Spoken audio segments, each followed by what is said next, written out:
I thought it'd be fun today to do something a little bit different. So let's do an art challenge. I have done a few art challenges in the past. Probably my favourite was drawing with a limited number of colours. If you haven't seen that, check that out up here. Or is it here?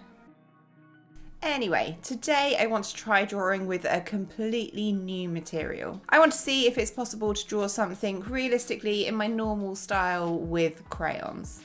Now, to be fair, this is a material I've drawn with before, just not for a number of years, we'll say. So let's give it a go. Not completely convinced this is going to work out. Now, before I can even think about going and drawing something, I need to work out which paper is going to work best. So I've grabbed 4 different types of paper, all with different kinds of texture. So first up, I've got Ingra paper. This is generally what I use for drawing with pastel pencils. Has a little bit of texture to it, but not a huge amount. Next up, I've got generally my favourite paper, Bristol board. This is a very smooth but quite thick paper that I usually use for colour pencil. Next to that, I have a specific colour pencil paper. This is a little bit more textured than the Bristol board, but still a very nice and thick paper. And then my final paper on the right hand side is a toned paper. I'd just be interested to see how well the crayons go over the top of this. So what I want to do for each of these papers is the same test. Now, bearing in mind that up until this point, I haven't really done much with crayons, certainly not in an artist capacity. The first thing I want to do is just try and get a feeling for them. So on each of the papers, I wanted to do a very simple gradient, just from as light as this color can go to as dark as it can go. And it's helping me kind of generally get a bit of an idea on how the crayon's going to perform on each of these papers. I can also get an idea for how vibrant the crayons look on the toned paper, for example, because that is a much darker paper. From here, I wanted to start having a think about some of the general techniques I would usually use with my colour pencils. And something that I was convinced would work very well was using solvents. Because crayons are very waxy, generally speaking, that seems to work very well with my Zest It solvent. So my plan was to put down a decent amount of the crayon, and then I used Zest It with a paintbrush. And I must say, this didn't work as well as I expected, particularly since I first started trying this with the Ingra paper. It was a bit of a disappointment. Although it did work far better on the Bristol board, but still not as well as I was expecting. So still thinking about some of the other techniques that I would frequently use with colour pencils, I wanted to test using a craft knife. Craft knives are very good at scraping away some of the pencil usually to create some very fine light details. And I wanted to see if it would work as well on the crayon.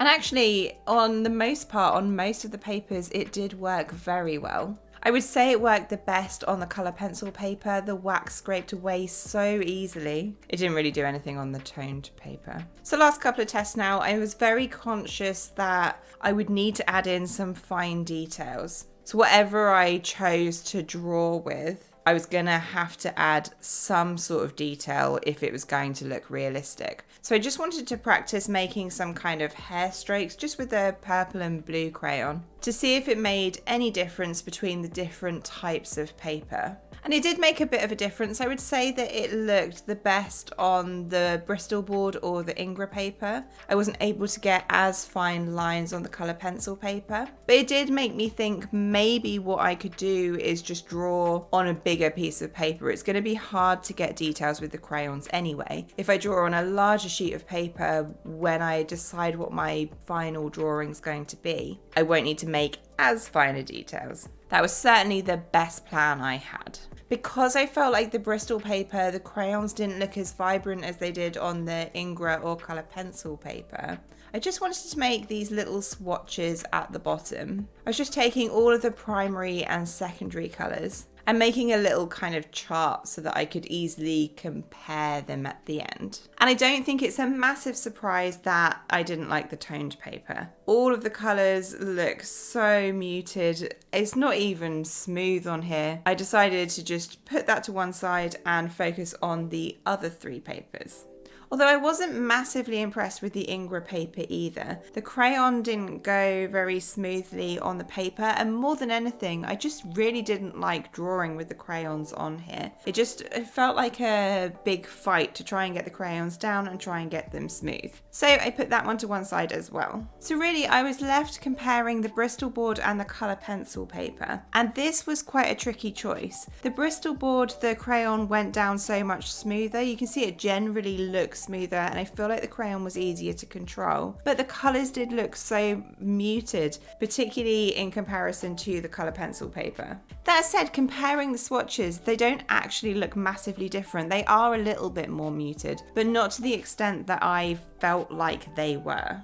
Since it is the Bristol board that I enjoy drawing with the most with the crayons, that is the paper I'm going to use. Now, before I can actually go about drawing something, I do have one other question. What is my plan on sharpening these? Because I don't think it would be a good idea to put them in my pencil sharpener. Seems like a good way to ruin a pencil sharpener. I'm wondering if I can take inspiration from how I sharpen my pastel pencils, which also ruins a pencil sharpener.